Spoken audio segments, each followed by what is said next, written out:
Խնդրեմ, պարոն Նազարյան, համեցեք։ Շնորհակալություն։ Ես ողջունում եմ մեր սիրելի ուսանողներին եւ իրենց տեղեկացնեմ նաեւ ինչպես падգամավորներին, որ նիստերից մեկի ընդմիջմանը պարոն Հակոբ Մովսեսը ինձ առաջարկեց, որ ես եւս իրեն քննեմ։ Դե ես ուսումնասիրեցի արկա բոլոր նյութերը, փաստարկները, հակափաստարկները եւ որոշեցի Հակոբ Մովսեսին դատապարտել ցմահ ազատազրկման։ Ինչու՞։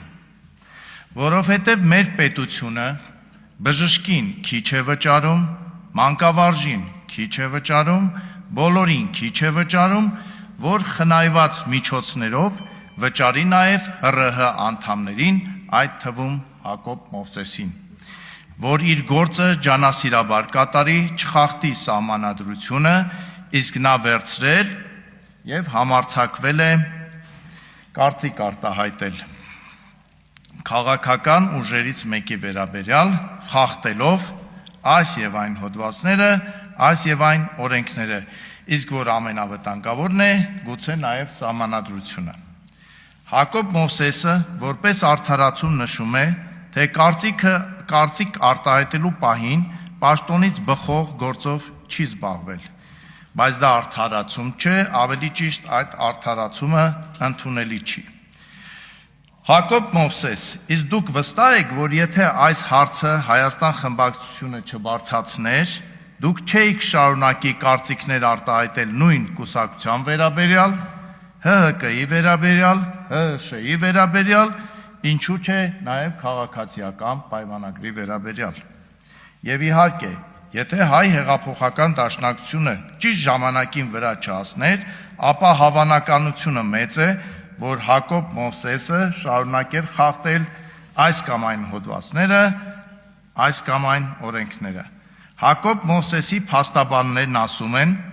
թե հանրությունը առողջ խոսքի սով ուներ եւ դա իմանալով այսօր այստեղ մեղադրյալի աթոռին նստածը որոշել է կարծիք արտահայտել։ Բայց արդյոք Հակոբ Մովսեսը ուներ նման իրավունք։ Իհարկե չուներ, կամ եթե ուներ, ապա պետք է դա աներ իր լիազորությունները վայր դնելուց հետո եւ նոր նման հայտարարություններ անել։ Եվ եթե մենք այսօր լռենք, ապա վաղը մյուս օրը Հակոբ Մովսեսը կարող էր որոշել անդրադառնալ նաև նախարարությունների կամ գերատեսչությունների աշխատանքներին, ինչը իհարկե անընդունելի է։ Ընդհանրապես օրենքի խախտումն անընդունելի է։ Անշուշտ Հակոբ Մովսեսը կարող է ասել, թե այսքան գիրք եմ գրել, այսքան գործ թարգմանել, մի կարծիք արտահայտելու իրավունք չունեմ։ Ոչ, պարոն Մովսես, չունեք,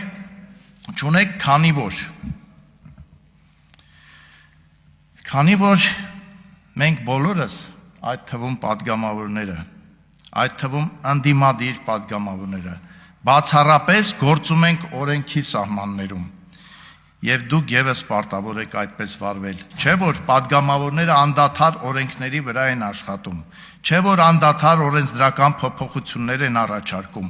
ակտիվորեն մասնակցում են նիստերին, չեն բացակայում, հաճախ չեն լքում դահլիճը, չեն մոռանում մասնակցել կառավարության հետ հարց ու պատասխաններին, հայրենիքի համար զոհված հերոսների հարգանքի տուրք սահմանելու օրվա ընդունմանը միաձայն կողմ են քվեարկում եւ ոչ թե դեմ անհեթեթ պատճառաբանություններով, մշտապես հանդիպում են ընտրողների հետ եւ ոչ թե իրենց համակիրների ու ընկերների հետ։ Պարոն Մովսես, համաձայն չեք, որ այս իրավիճակում դուք նման կարծիք արտահայտելու իրավունք չունեք, քանի որ որևէ քաղաքական ուժ, հատկապես խորհրդանում ներկայացված ուժ, քաղբանտարկյալ չի համարում նրանց, ովքեր մարդկանց ստորաբար վիրավորում են։ Այդ փաստը դուք հաշվի չեք առել։ Այս վեհաշուկ միջավայրում եւ մթնոլորտում ձեր քայլը անընդունելի է, հատկապես երբ դուք չեք բողոքում, որ աշխատավարձ եւ պարգև եք ստանում։ Մինչդեռ ոմանք ստանում են եւ բողոքում։ Հասկանում եք, պրիմիտիվ տակտիկա է, դուք դրան չեք տիրապետում եւ այդքանից հետո ուզում եք, որ խորհրդանը ձեզ արդարացնի։ Լավ չի։ Միթե գլխի չեք ընկնում, որ դուք եւս պետք է